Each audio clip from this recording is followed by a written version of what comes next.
Assalamualaikum warahmatullahi wabarakatuh. Rahayu Sagung Dumadi.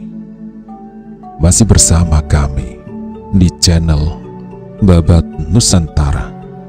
Pada kesempatan kali ini akan melanjutkan cerita Gajah Mada seri kedua, Kemelut Tahta dan Angkara, bagian kedua.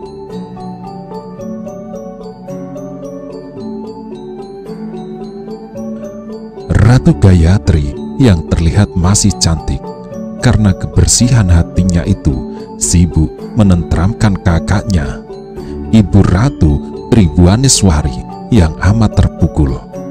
Sebenarnya lah, dalam mencintai Srijaya Negara, Tribhuwaneswari merasa seperti dirinya yang melahirkan Kologemet. Ketika dahulu Darapeta masih hidup, Tribhuwaneswari menyayangi Maru itu tidak ubahnya menyayangi adik-adiknya. Sama sekali tak ada rasa cemburu di hatinya. Tidak terasa iri meski Darapeta dinaikkan derajatnya setara permaisuri dengan sebutan Sri Tinowengpura yang bermakna istri yang dituakan di pura. Gajah Mada terbangun dari bingungnya ketika Ratu Rajapatni Biksuni Gayatri yang berdiri bersebelahan dengan Mahapati Aryatada menyentuh tangannya. Gajah Mada segera mengambil sikap dan memberikan penghormatannya.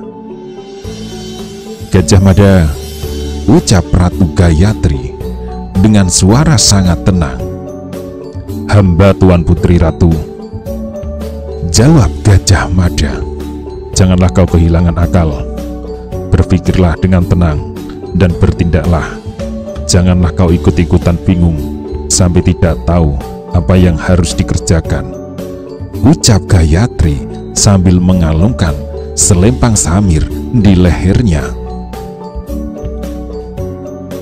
Samir itu bukanlah sembarang samir, karena dengan selempang samir itu Gajah Mada memegang kekuasaan luar biasa untuk mengatur penyelenggaraan pemakaman raja.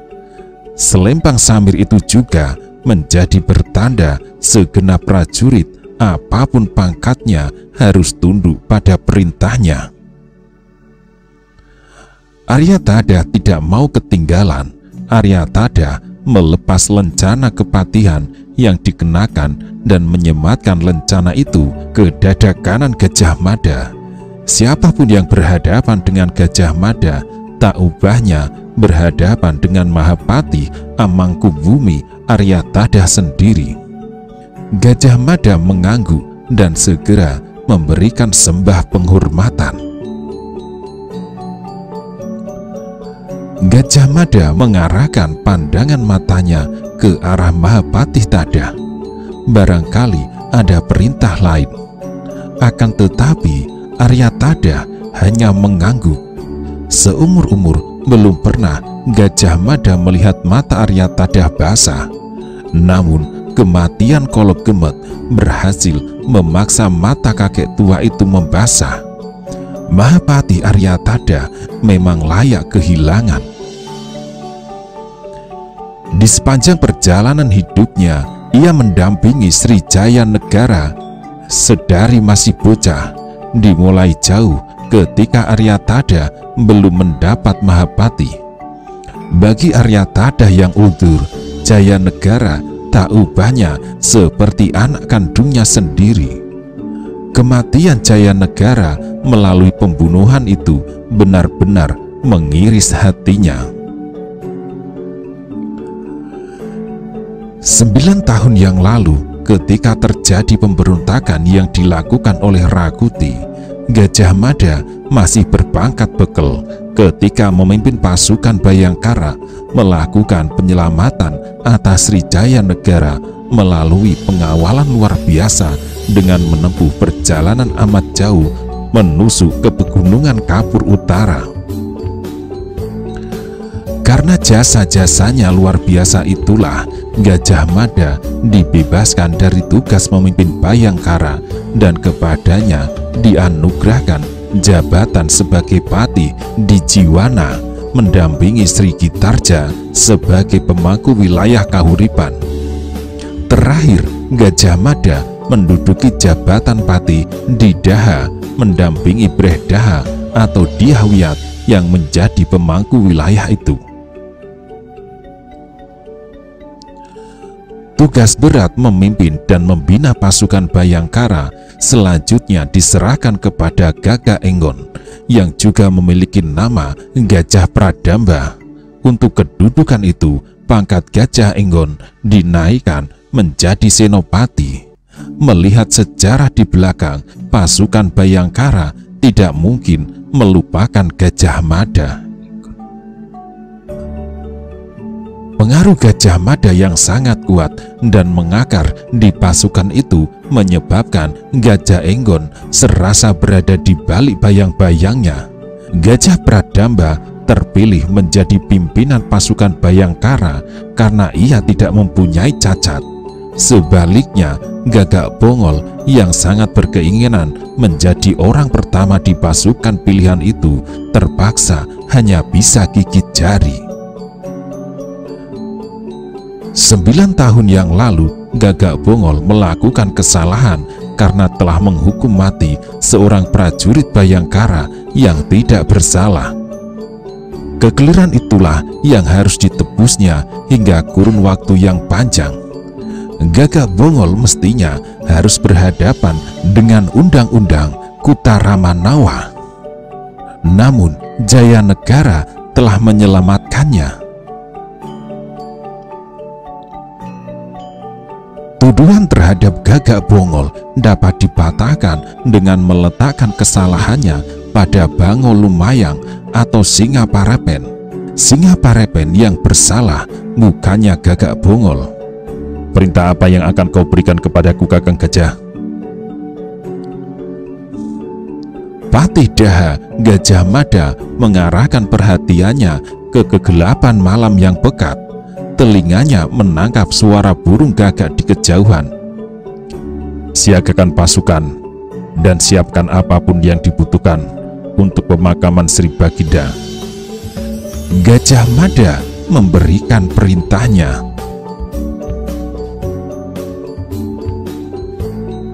Tantio, jawab pimpinan pasukan Bhayangkara. Gagak Enggon sigap. Istana berduka. Bedigi Samudra terus dipukul tiada henti menjadi sebuah isyarat tanpa henti, memberitahu siapapun dan dimanapun bahwa Baginda Sri Jayanegara telah tiada. Segenap penduduk kota raja dari ujung ke ujung sambung menyambungkan warta itu lewat mulut ke mulut. Mereka yang saling berpapasan di sawah atau para lelaki yang baru turun dari hutan mencari kayu saling bertukar warta. Sementara itu, siapapun yang belum menerima kabar mengenai kematian raja segera mengetahui jawabannya melalui suara gelegar bendi utama yang terus dipukul tidak ada hentinya. Seorang Blandong bergegas pulang dari mencari kayu di hutan, mengusung gelisah di dadanya. Kepada seorang tetangga, ia bergegas menumpahkan rasa kaget dan penasarannya. "Itu isyarat kematian?" tanya lelaki tua itu. "Ya," jawab tetangganya. "Siapa yang meninggal?" lanjut petani yang baru pulang dari sawah. "Sinuhun mangkat." Betapa tegang petani itu, wajahnya menebal. "Sinuhun Jayanegara?" Ya, petani itu terhenyak. Oleh alasan yang hanya ia sendiri yang mengetahui, petani itu jatuh tertunduk dan menangis sesungguhkan. Bahkan meraung-raung.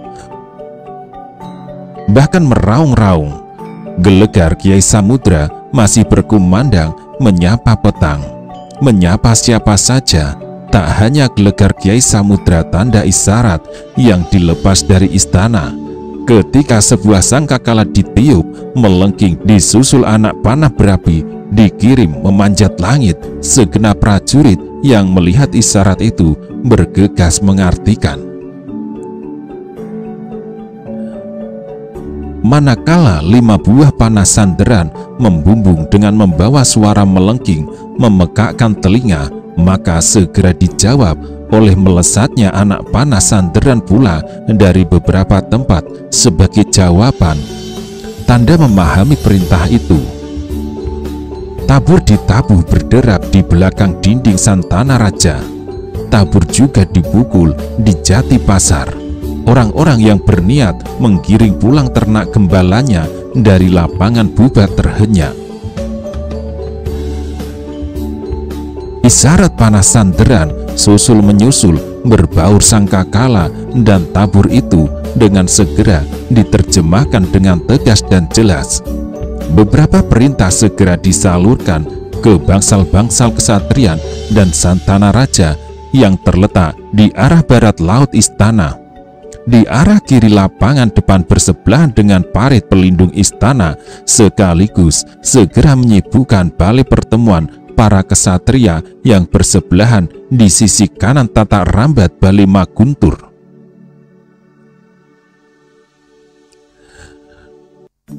Dengan ayunan langkah lebih lebar dari biasanya, para prajurit berpakaian menurut ciri-ciri kesatuan masing-masing bergegas menuju alun-alun.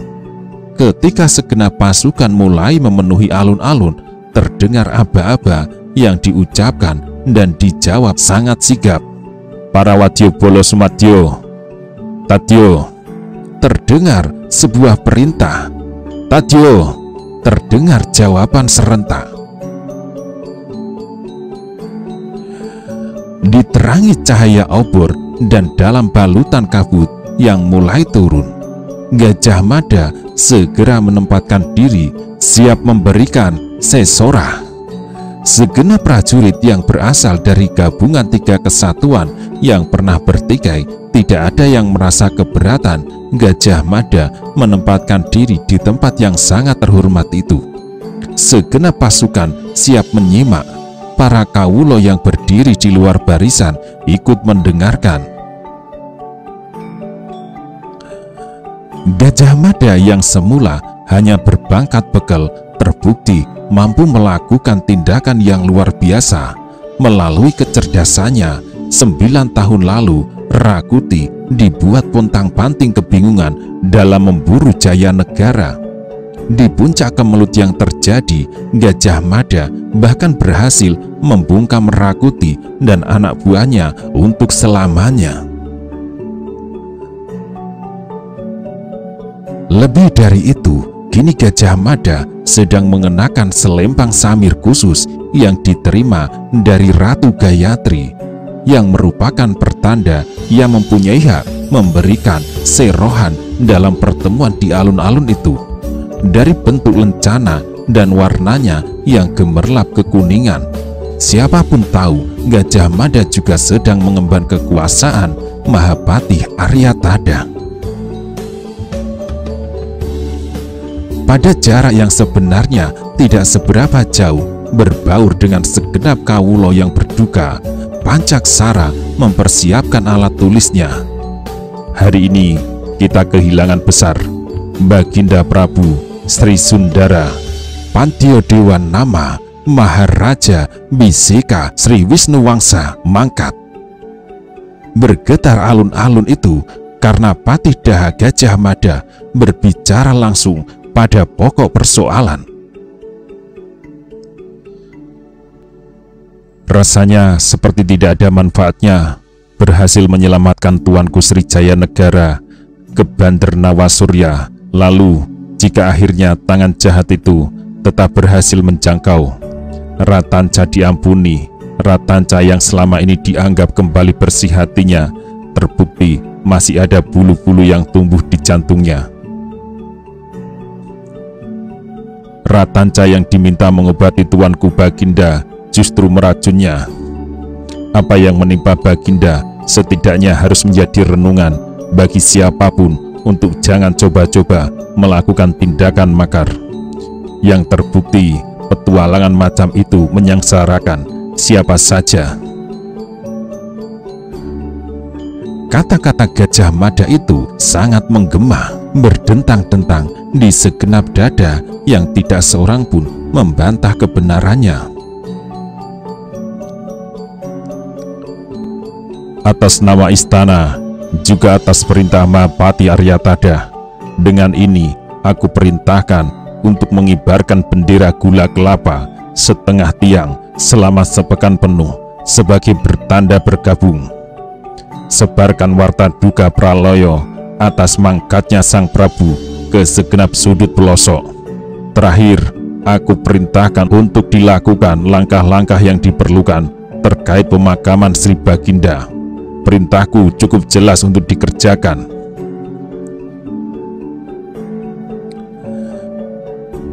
Sebagai sebuah negara besar dan berdaulat, Majapahit memiliki panji-panji lambang negara.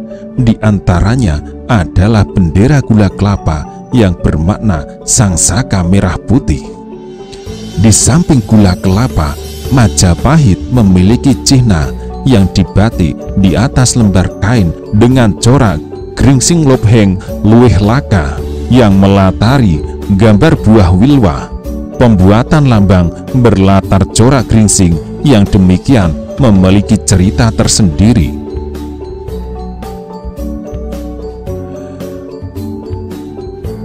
Dahulu ketika Raden Wijaya berusaha menyelamatkan diri dari kejaran Mahisa Mundarang, pimpinan prajurit Kediri yang menyertai rajanya Jayakatwang yang menyerbu Singosari, semangat Raden Wijaya dan para pengikutnya antara lain Lembu Sora, Gajah Panggon, Mahisa Wagal, Nambi, Banyak Kapu, Wirota Wiragati, Kebuka Petengan, serta Paman Dana kembali meluap ketika mengenakan cawat bercorak geringsing.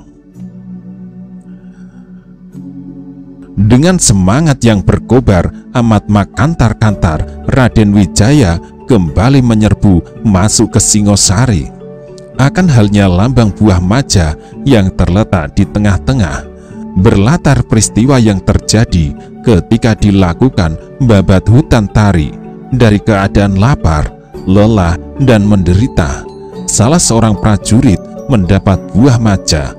Akan tetapi buah tersebut terasa pahit ketika dimakan.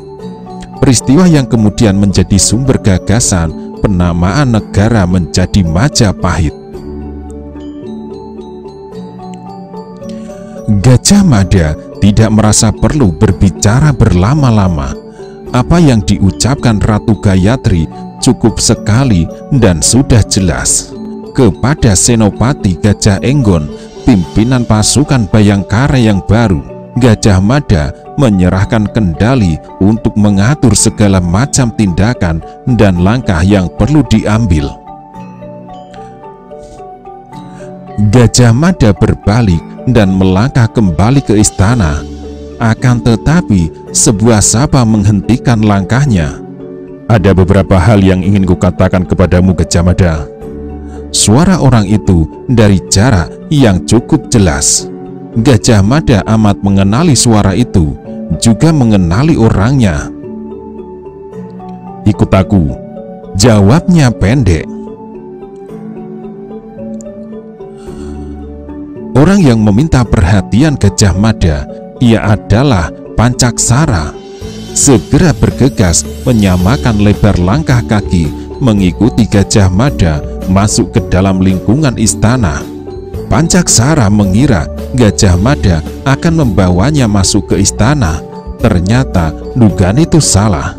Gajah Mada justru mengajaknya naik ke atas dinding yang bersebelahan dengan Pura Waktra. Dari tempat itu, alun-alun terlihat dengan jelas. Gajah Mada menebarkan pandangan.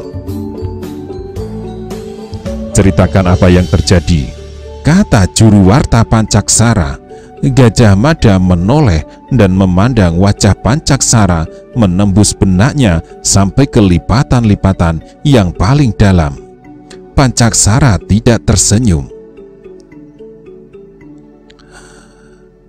Ketika Gajah Mada masih lama terdiam, itu bukan berarti ia harus mengulangi pertanyaan yang diajukan. Pancaksara memilih menunggu. Umur berapa kamu saat Sang Prabu Kertarajasa Jayawardhana mangkat? Gajah Mada justru melontarkan pertanyaan. Kenapa? Balas Pancaksara. Jawab saja pertanyaanku. Lanjut Gajah Mada. Kurasa kita sebaya. Ketika itu aku bocah sekali.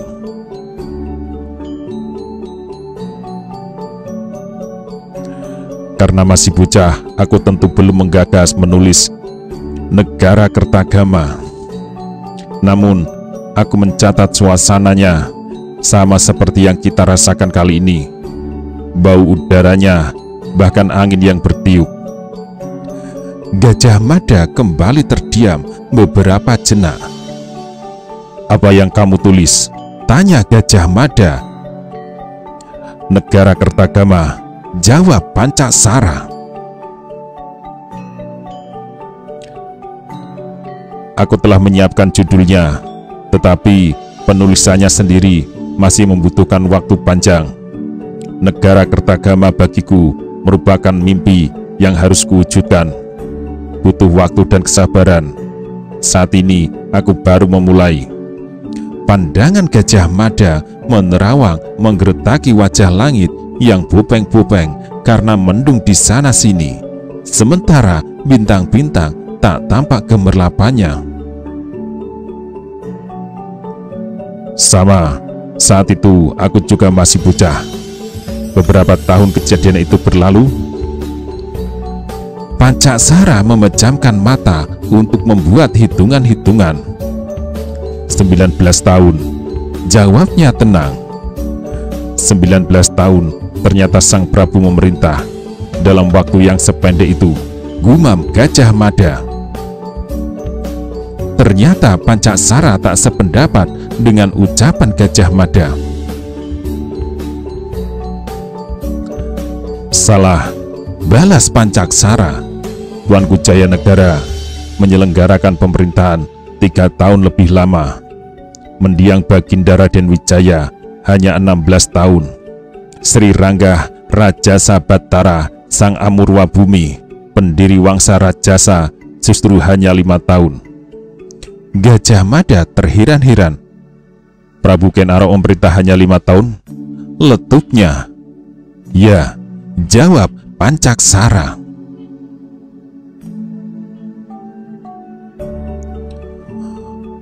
Umur Singosari yang perjalanannya penuh cerita makar itu hanya 70 tahun, hanya seumur manusia. Gajah Mada menghirup udara yang amat menyesakkan dadanya dalam-dalam, serasa masih kurang diulanginya lagi perbuatan itu. Dari ketinggian dinding Pura-Waktra, Gajah Mada bisa menyaksikan kesibukan yang terjadi di alun-alun. Jika ia berbalik ke belakang, kesibukan di lingkungan Balai Maguntur terlihat dengan jelas. Gajah Mada yang menyapu pandangan matanya bisa menandai pohon-pohon cemara yang menjulang tinggi di Antahpura. Dari tempatnya berada, puncak gerbang Bajang Ratu terlihat dengan jelas.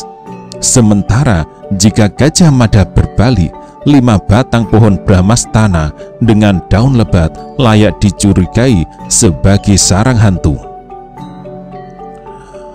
Bocah-bocah meyakini itu karena bila orang tua mereka kesulitan menidurkan anaknya, diceritakanlah tentang hantu-hantu penghuni beringin yang gemar berburu bocah yang tidak mau tidur. Akan ada sebuah pertanyaan yang segera bergayut di benak siapapun setelah kematian ini. Pancaksara berbicara datar, tetapi merupakan sebuah pancingan yang menggelitik.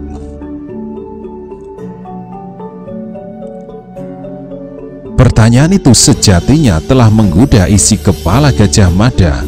Telah terlontar beberapa saat sebelum Jaya Negara menghela tarikan nafas pamungkasnya dan amat diyakini racun yang diminumkan Ratanca tidak akan bisa dilawan. Kau tahu jawabnya? Lanjut Pancaksara. Patih Daha Gajah Mada menggeleng. Aku tidak tahu, jawabnya. Pancaksara meraba kening. Apakah makin jaya negeri ini dipimpin oleh seorang perempuan? Pancaksara menambah.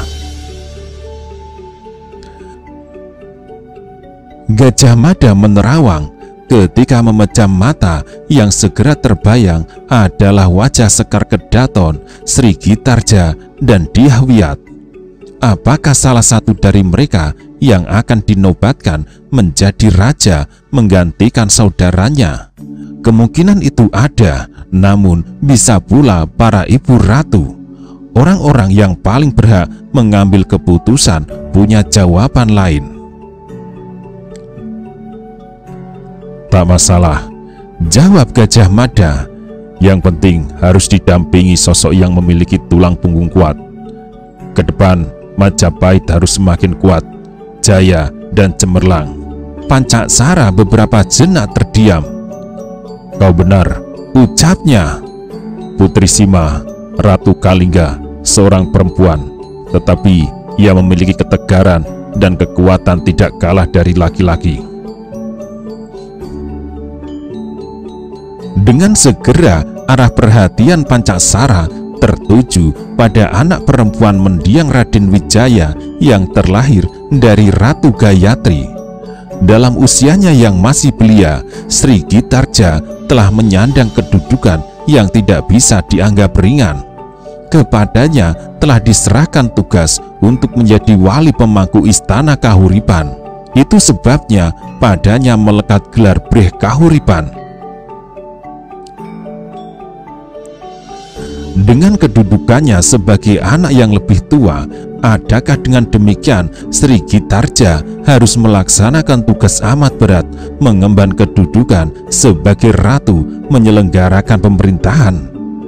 Gajah Mada melihat Sri Gitarja terlalu rapuh untuk tugas raksasa itu. Dalam beberapa hal, adiknya justru mempunyai sikap yang lebih menonjol, lebih tegar, dan lebih tegas. Semua sikap yang diperlukan oleh seorang raja yang padanya melekat sifat Sabdo Pandito Ratu. Sekar Kedaton Sri Gitarja mempunyai calon suami. Pancing Pancaksara.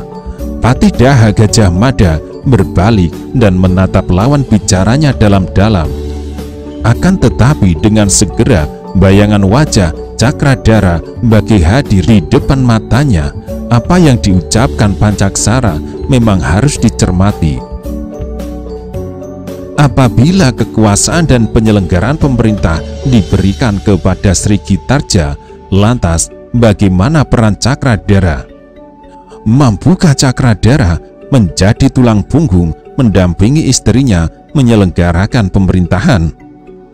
Pun sebaliknya, bila Dyah Wiyat yang dipilih menggantikan kakaknya, apakah Kudamerta mampu menjadi tulang punggung yang kukuh sebagai sandaran istrinya? Memang sama sekali tak ada masalah dengan Sri Gitarja maupun Dyah Wiyat. Pun tidak ada masalah dengan Cakradara yang juga dipanggil dengan sebutan Cakriswara Breh Singosari yang nantinya akan menjadi suami Sri Gitarja. Demikian pula tak ada masalah dengan Kudamerta yang kelak akan memperistri Dyah Wiyat. Yang mencemaskan Gajah Mada justru pihak-pihak yang berada di belakang kuda kesatria itu. Telik sandi pasukan Bayangkara telah menemukan jejak aneh gerakan mereka. Hal yang menyebabkan Gajah Mada dengan kedudukan sebagai patih di Daha harus meninggalkan tempatnya kembali ke ibu kota Majapahit. Dengan memanfaatkan telik sandi pasukan Bayangkara yang kini dipimpin Senopati Gajah Enggon dan saluran yang lain, Gajah Mada berusaha mencari jawab teka-teki yang mencemaskan itu. Setelah jasa besar yang diperbuatnya ketika melakukan penyelamatan raja dari makar yang dilakukan Rakuti, Gajah Mada memperoleh anugerah dengan kedudukan sebagai Patih Kahuripan di Jiwana, yang dilanjutkan anugerah itu dengan menjabat Patih di Daha. Pangkat yang melekat dari samirnya bukan lagi seorang bekel. Meski tugas dan jabatannya tidak di kota raja, nyatanya Gajah Mada lebih banyak berada di kota raja. Karena akhir-akhir ini Srijaya Negara lebih banyak membutuhkan tenaga prajurit muda itu. Pergerakan aneh dari sekelompok orang memaksa Srijaya Negara memanggil bekas pimpinan Bayangkara yang amat didengar pendapat dan sarannya. Gajah Mada bergeser bersandar dinding. Tolong ceritakan bagaimana sebenarnya silsilah raja yang memerintah negeri ini, ucapnya sambil memejamkan mata. Ah, bukankah kau sudah tahu? Jawab Pancaksara. Aku ingin lebih meyakinkan. Tolong, balas Gajah Mada.